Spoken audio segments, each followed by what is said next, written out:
স্বাগত টিবেন আপডেটে। আপনাদের সাথে আছি আমি মঞ্জুর আরেফিন।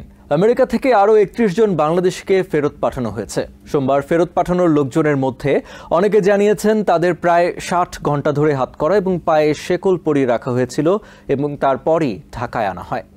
তারা হজরত শাহজালাল আন্তর্জাতিক বিমানবন্দরে সন্ধ্যা ৭টার সময় একটি বিশেষ আমেরিকার সামরিক ফ্লাইট দিয়ে পৌঁছায়।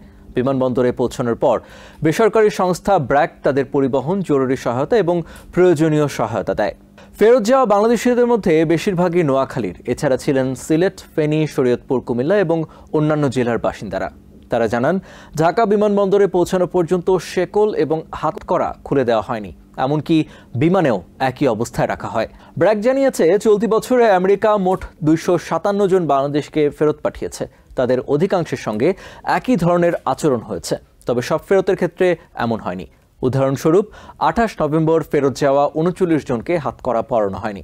বিশেষজ্ঞরা এই আচরণকে অমানবিক হিসেবে বর্ণনা করেছেন। তারা বলছেন, নথিপত্রহীন কোনো ব্যক্তিকে ফেরত পাঠানো স্বাভাবিক হতে পারে, কিন্তু ঘন্টার পর ঘন্টা হাতকড়া ও পায়ে শেকল পরিয়ে রাখা অমানবিক।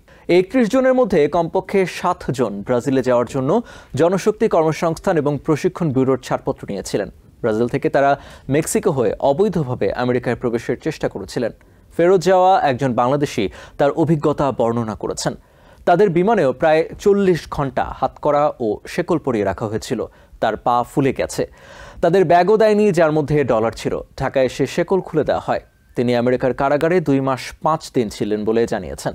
প্রেসিডেন্ট ডোনাল্ড ট্রাম্পের দ্বিতীয় মেয়াদে অবৈধ অভিবাসীদের বিরুদ্ধে কঠোর পদক্ষেপ নেয় তার প্রশাসন। এই নীতির অংশ হিসেবে বাংলাদেশ সহ বিভিন্ন দেশের নাগরিকদের হাতকড়া ও শেকল পরিয়ে ফেরত পাঠানো শুরু হয়। বিষয়টি দেশে ও বিদেশে সমালোচিত হয়েছে। আমেরিকার আইন অনুযায়ী বৈধ নথিপত্র ছাড়া থাকা অভিবাসীদের আদালতের রায় বা প্রশাসনিক আদেশের মাধ্যমে ফেরত পাঠানো যেতে পারে। আশ্রয়ের আবেদন প্রত্যাখ্যাত হলে আইস তাদের প্রত্যাবাসন কার্যক্রম সম্পন্ন করে। বিশেষ ফ্লাইটগুলোতে বিভিন্ন শহর এবং দেশের অভিবাসী একসাথে নিয়ে যাওয়া হয়, যার কারণে ফ্লাইটের সময় নিয়মিত ফ্লাইটের তুলনায় অনেক বেশি হয়। ফেরত যাওয়া অভিবাসীরা অভিযোগ করেছেন, এই সময়ে হাতকড়া ও শেকল পরানো থাকে, যা তাদের শারীরিক ও মানসিক চাপ বাড়ায়। ২০২৪ সালের শুরু থেকে অগাস্ট পর্যন্ত প্রায় ২২০ জনের বেশি বাংলাদেশে আমেরিকা থেকে ফেরত এসেছে। মানবাধিকার কর্মীরা বলছেন, আমেরিকা এবং বাংলাদেশ সরকারের উচিত বিতরণ প্রক্রিয়া পর্যালোচনা করা এবং নিশ্চিত করা যে ফেরত যাওয়া অভিবাসীদের মানবিকভাবে আচরণ করা হচ্ছে, তাদের চিকিৎসা, খাবার এবং ব্যক্তিগত জিনিসপত্রে অ্যাক্সেস রয়েছে।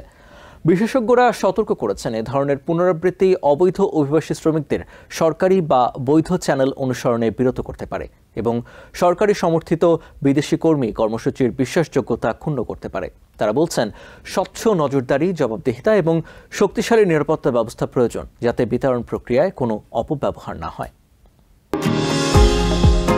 নিউ ইয়র্ক থেকে সম্প্রচারিত TVN 24 টেলিভিশন বিশ্বজুড়ে বাঙালির কণ্ঠস্বর।